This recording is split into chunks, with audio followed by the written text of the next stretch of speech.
주님께 영광 돌리고 주님의 마음을 알아서 그대로 실행하는 아름답고 복된 예수라는 교인들이여 우리 모두가 되게 허락하여 주시옵소서. 담임 목사님 항상 기억하시고 도와주시고 하나님 원하시는 그 사역 잘 감당할 수 있도록 지키시고 인도해 주실 줄 믿고 오늘도 귀한 말씀 잘하시는 우리 박 목사님에게 같이 하셔서 아월 흘러나는 그 말씀이 우리에게 다시 한번 변화시키시고 누가 이 새벽에 다 깨서 정말 그 말씀을 들을 때 은혜 받고 오늘도 기쁨과 감사로 나가는 귀한 날 되게 허락하여 주시옵소서. 홀로 영광 받아 주시옵소서. 예수 그리스도를 받들어 감사하며 기도드렸사옵나이다. 아멘.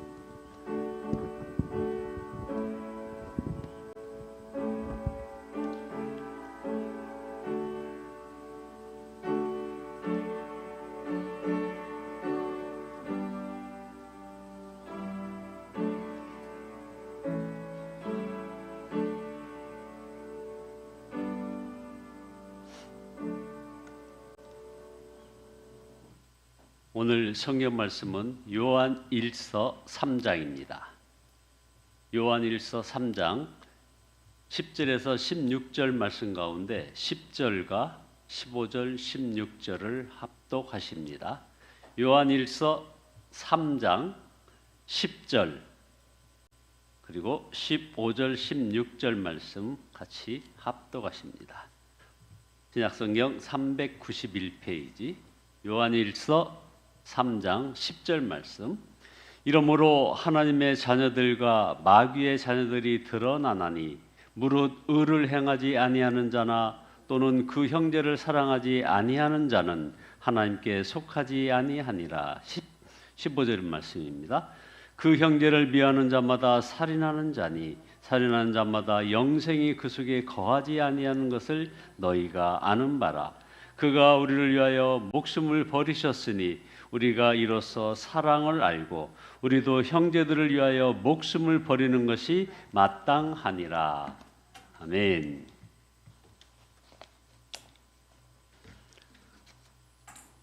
강희주 목사 감사헌금 김길자 사모님 1,000번째 올리셨습니다. 기도 올리십니다. 말씀 한마디로 우주 만물을 창조하신 전능하신 하나님께 찬양과 경배와 영광을 올려드립니다.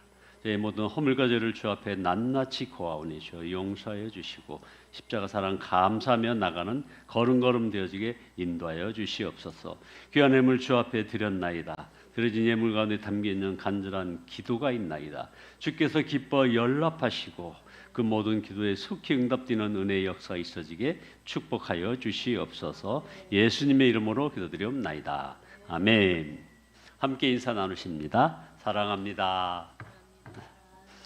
오늘 설교 제목은 하나님의 자녀와 악마의 자녀 혹은 하나님의 자녀와 마귀의 자녀라는 제목입니다. 이 제목이 너무 거칠어 보입니다. 성경에 분명히 증거하지 않는다면 이런 표현은 너무나 극단적이라는 비난을 받을 수도 있습니다. 그러나 이제는 우리가 진실을 직시해야 할 때입니다. 오늘 우리가 읽은 본문 10절에 이러므로 하나님의 자녀들과 마귀의 자녀들이 드러나나니 라고 말씀했습니다. 사람은 하나님의 자녀와 악마의 자녀로 확연히 갈라진답니다. 환히 드러난다고 말씀하고 있습니다. 이 말씀의 의미는 중간은 없다는 겁니다. 애매한 사람도 없다는 표현 아니겠습니까? 우리는 이 세상 사람들이 하나님의 자녀와 악마의 자녀가 뒤섞여서 누가 누군지 애매한 것 같은데 그게 아니라는 겁니다.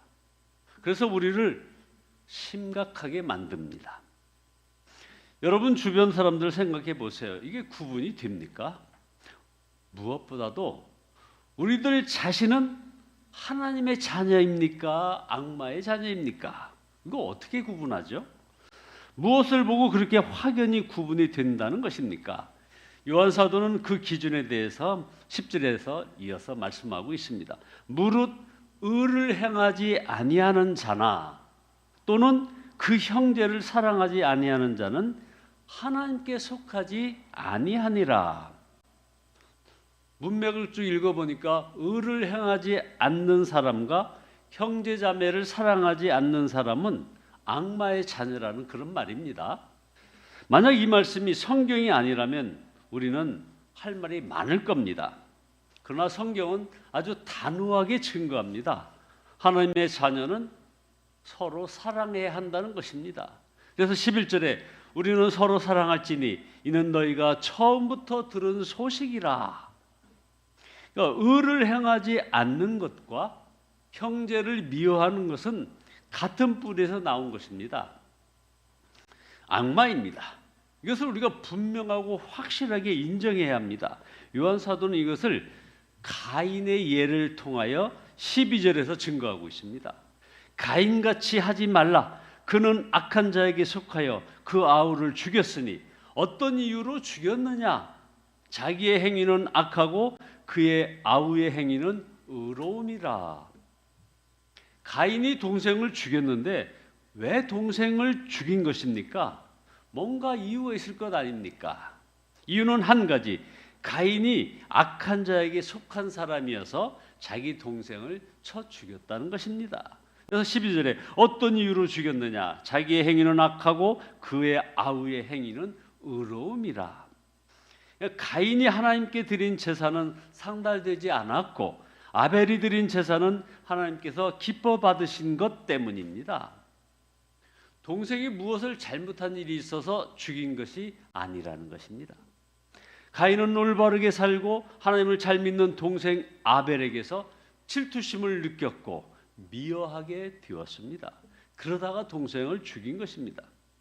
그래서 가인의 죄가 악마적인 것입니다. 시기, 질투가 이렇게 무서운 것입니다. 상대방이 무슨 잘못을 한 것이 아닙니다. 그는 잘한 것뿐입니다. 그런데 우리는 질투하고 시기합니다. 그리고 별로 죄책감을 갖지 않습니다. 아닙니다. 시기, 질투 이것은 악마적인 뿌리임을 알아야 하는 것입니다. 우리는 큰 죄, 작은 죄를 구분하지만 여러분 죄에는 작은 죄가 없습니다. 주님 앞에 서보면 비로소 깨닫게 되는 것이 시기, 질투하고 미워하고 다투고 산 것이 큰 죄라는 사실을 명심해야 합니다. 작은 죄를 사실은 더 조심해야 됩니다. 어느 분이 말했습니다. 기독교인에게 사랑이 빠진다면 기독교는 이슬람교보다도 더 무서운 종교, 율법적인 종교가 될 것이다. 사랑 없는 기독교가 가장 큰 이단이다 하는 말을 남겼습니다. 죄, 어쩔 수 없었어. 이렇게 넘기면 큰일입니다. 악마의 자녀가 되었다는 것을 명심해야 되는 것입니다. 세상에도 성도들이 이유 없이 미움을 당할 수 있습니다. 가인이 그러했지 않습니까? 우리가 구원받는 것 자체가 세상 사람들은 미워할 수밖에 없는 겁니다. 그래서 13절에 형제자매 여러분, 세상이 여러분을 미워해도 이상히 여기지 마십시오라고 말씀하고 있습니다. 우리가 할 일은 우리가 다름을 증명하는 것입니다. 세상은 의인을 이유 없이 미워하지만 우리는 원수도 사랑하는 것입니다. 이것이 우리가 영생을 얻은 사람이라고 하는 증거입니다. 그래서 14절에 우리는 형제를 사랑함으로 사망에서 옮겨 생명으로 들어간 줄을 알거니와 사랑하지 아니하는 자는 사망에 머물러 있느니라. 세상에서도 죄를 지으면 감옥에 가두지만 시기, 질투, 미움 정도는 죄로 취급하지 않습니다. 용서하고 사랑하지 않는다고 재판받지 않습니다. 그러나 하나님은 그렇지 않으십니다. 그래서 15절에 그 형제를 미워하는 자마다 살인하는 자니 살인하는 자마다 영생이 그 속에 거하지 아니하는 것을 너희가 아는 바라. 자, 여러분 이제 미워하는 사람이 없어졌나요? 아직도 누군가를 미워하고 계십니까? 그러면 어쩌려고 그러시는 것입니까? 그러나 지옥에 가지 않으려고 천국에 가야 하니까 사랑해야 하겠구나 그렇게 생각하면 이거야말로 큰 착각입니다. 형제 사랑은 우리가 하나님의 자녀가 되어서 천국에 가고 영생을 얻는 그런 조건이 아닙니다. 사실 우리가 형제를 사랑한다는 것은 불가능한 일이기 때문입니다. 예수님을 믿는다고 하면서 여전히 은밀한 죄를 짓고 형제를 사랑하지 못한다면 그가 아직 예수님을 바로 믿고 있는 것이 아니라는 말이다 이겁니다. 이런 분들한테는 우리가 다시 전도를 받아야겠구나 이렇게 하라는 것이죠. 정말 예수님을 믿는 사람은 사랑의 사람으로 변화되지 않을 수 없습니다. 그래서 16절에 그가 우리를 위하여 목숨을 버리셨으니 우리가 이로써 사랑을 알고 우리도 형제를 위하여 목숨을 버리는 것이 마땅하니라. 그리스도께서 우리를 위하여 목숨을 버리셨다. 자, 이거 무엇인가 심각한 문제가 있음을 깨달아야 합니다. 어지간하면 말씀만 하셔도 되지 않겠습니까?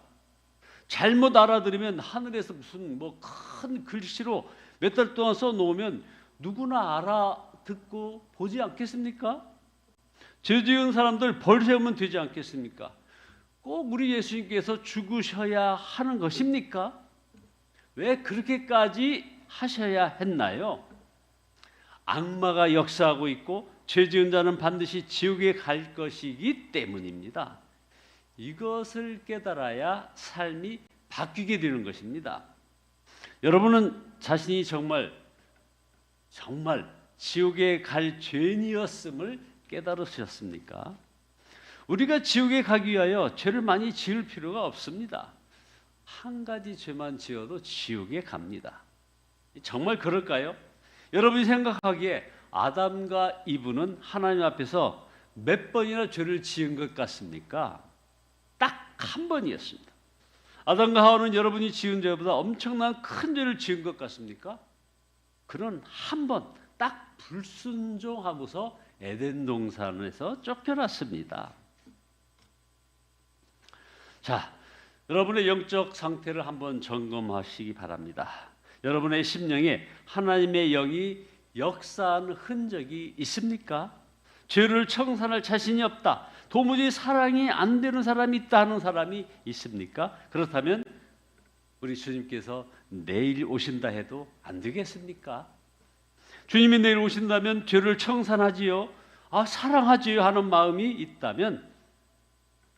있다면 저와 여러분에게는 가능성이 있는 것입니다. 마음의 주의 영이 역사하고 있는 그런 증거이기 때문입니다. 여러분은 죄를 청산할 수 있습니다. 어떤 사람도 사랑할 수 있습니다. 주님이 그렇게 해 주실 것이기 때문입니다. 단, 여러분은 주님을 마음에 모셨지만 무시하고 살고 있음을 알아야 합니다. 늦기 전에 주님을 향한 태도를 바꿔야 합니다. 우리가 항상 십자가의 주님을 바라보면 은밀한 죄에서 벗어나 의롭게 살며 모든 사람을 사랑하며 살게 되는 것입니다. 여러분, 의로운 삶과 사랑하는 삶에서 하나님의 자녀와 악마의 자녀가 갈라진다는 사실을 명심해야 합니다. 우리는 어떤 죄의 유혹보다 심각한 지옥의 실상을 압니다. 어떤 미움보다도 더 큰 하나님의 사랑을 우리는 받고 삽니다. 그러므로 너무 늦기 전에 죄를 청산하고 사랑하며 살아야 하는 것입니다. 원수를 사랑하려고 하기 전에 가족들, 우리 교우들, 이웃들부터 사랑해야 합니다. 사랑하고 살지 못했던 것을 우리가 같이 회개합시다. 십자가를 붙잡아야 합니다. 주 예수님을 바라봐야 합니다. 내일이면 너무 늦습니다. 바로 이런 어느 때 우리 주님이 오실지 모르는 이때 우리 심령에 크신 부흥의 역사가 있어지기를 예수 그리스도의 이름으로 축원드립니다. 기도하시겠습니다. 전능하신 주님, 저희가 사랑하지 못하고 살았던 것을 회개합니다. 주님 용서하여 주시옵소서. 온전히 십자가 사랑 붙잡고 나갑니다. 온전히 주 예수님만을 바라보며 나가게 인도하여 주시옵소서. 아버지 하나님께서 저희들을 사랑하셨기에 저희도 그 아버지 하나님의 사랑으로 모든 사람들을 사랑하는 그런 자리로 나아갈 수 있도록 은혜 위에 은혜를 더하여 주시옵소서. 예수님의 이름으로 기도드리옵나이다. 아멘.